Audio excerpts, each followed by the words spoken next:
Will power क्या होती है? विल पावर, लोग सोचते हैं कि मैंने मन में सोच लिया कि मैं आज शाम को भोजन नहीं करूँगा या मैं 10 दिन तक लगातार दौड़ने जाऊँगा, और उसको वो लोग, दुनिया बोलती है कि इसमें विल पावर है। और यदि वो फेल हो जाते हैं अपने रेजोल्यूशन में, जैसे कि न्यू ईयर रेजोल्यूशंस में होते हैं, तो लोग बोलते हैं उसमें विल पावर नहीं है। सबसे पहले तो हम शब्दों की समझ ठीक करनी पड़ेगी। समझ क्या?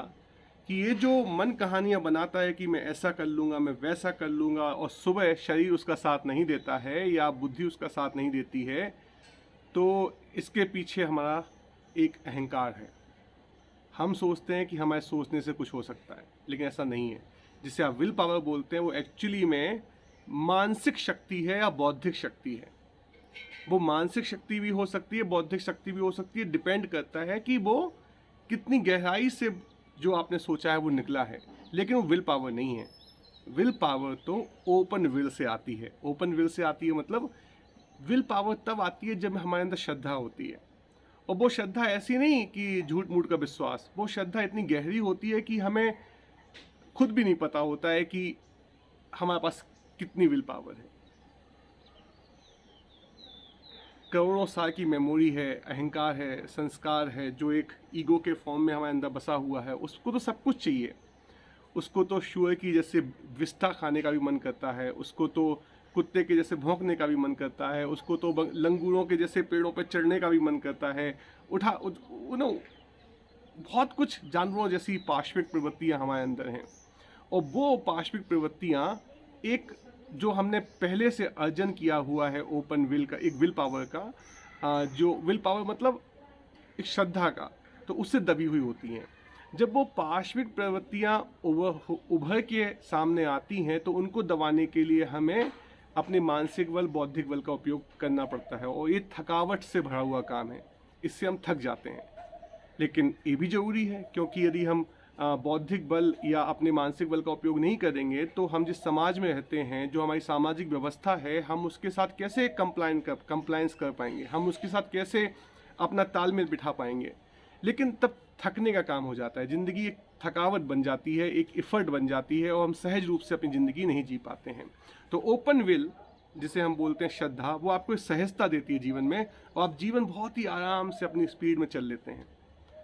लेकिन जब हमें असहज होना पड़ता है, जब हमें अपने मानसिक बौद्धिक बल का उपयोग करना होता है, वो कब करना होता है? जब इच्छा जन्म लेती है या कोई भाव जन्म लेता है। वो भाव कब जन्म लेता है? जब हमारा ईगो संसार से कांटेक्ट में आता है। जब हमारा ईगो, जो हमारे अंदर के संस्कार हैं, जब वो संसार से कांटेक्ट में आते तो इच्छा जन्म लेती है। तब उस इच्छा की पूर्ति करने के लिए या उस इच्छा को दबाने के लिए हमें अपने मानसिक बौद्धिक बल का उपयोग करना होता है। तो इच्छा को जो हम दबाते हैं, वो जो मानसिक बौद्धिक बल है, वो कहाँ से आता है? कि भाई हमारे अंदर का जानवर उभर के ना आ जाए समाज में, और लोगों को घाटा ना पहुंचा दे, और लोग हमें उस समाज से बहिष्कृत ना कर दें, कोई दंड ना दे दें। तो मानसिक बौद्धिक बल कैसे कमाएं? तो मानसिक बल कमाने का बहुत ही अच्छा तरीका है, जैसे कि विल पावर कमाने का तरीका है ओपन विल, उसी तरीके से मानसिक बल कमाने का तरीका है ओपन माइंड। मतलब दूसरों की सुने, चीज़ों को नए नज़रिए से देखने की कोशिश करें, उस पर चिंतन करें, अपनी ही उधेड़ बुन में ना लगे रहें। और बौद्धिक बल बढ़ाने का एक बहुत ही अच्छा तरीका है, वो है ओपन हार्ट। जितने ज़्यादा लोगों के लिए हम अच्छा सोचेंगे, जितने ज़्यादा लोगों की हम जिम्मेदारी लेंगे, उतना हमारा बौद्धिक बल बढ़ जाएगा। किसी ने कहा है, कितने लोग हमें प्यार करते हैं उससे हमारी ताकत बनती है, लेकिन हम कितने लोगों को प्यार करते हैं उससे हमारा साहस बनता है। तो आज समाज में जितनी दिक्कतें हैं, उसके लिए हमें साहस की ज़रूरत है। ताकत हम सबके पास है, साहस की कमी है। कुछ कर दिखाने के लिए जो साहस की भावना होनी चाहिए, वो क्यों कम है? क्योंकि हम कम लोगों की जिम्मेदारी ले रहे हैं। हम सिर्फ 2-4 अपने घर वालों की जिम्मेदारी लेके अपनी ज़िंदगी चलाना चाहते हैं। बहुत ही कम उपयोग है हमारी क्षमताओं का दोस्तों ये।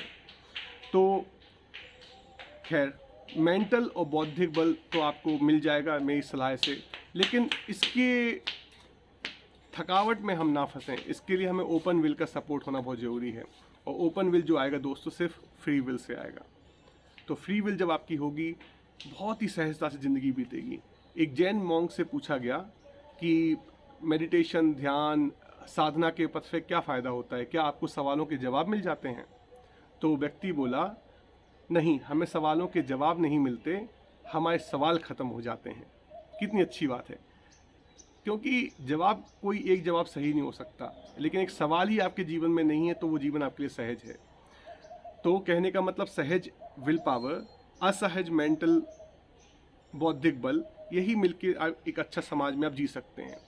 आज एक और प्रॉब्लम है समाज में। क्या प्रॉब्लम है? विल पावर लोगों की कम है, मेंटल बौद्धिक बल भी कम होता जा रहा है, या उनका जो ईगो होता है उसको वो मद पोषण करते रहते हैं। मान लीजिए आपने ड्रिंक कर लिया, आपका विल पावर कम है, आपका सेल्फ अवेयरनेस जो आपकी असहज प्रवृत्ति है, बौद्धिक बल, मेंटल बल, वो भी कम हो गया नशे में, तो आप बन जाते हैं असामाजिक। आध्यात्मिक व्यक्ति कौन है? जिसका विल पावर भी बढ़ा हुआ है और जिसका मानसिक बौद्धिक बल भी बढ़ा हुआ है। संक्षेप में कहें तो open will, open mind, open heart के कॉम्बिनेशन वाले व्यक्ति को ही हम आध्यात्मिक व्यक्ति कह सकते हैं। तो अध्यात्म के पथ पे आगे बढ़ें हम सब लोग, open heart, open mind, open will, इन तीनों खुले दरवाज़ों के साथ एक मस्त हवा में ज़िंदगी में जिएं, यही कामना है। तेरा तुझको अर्पण।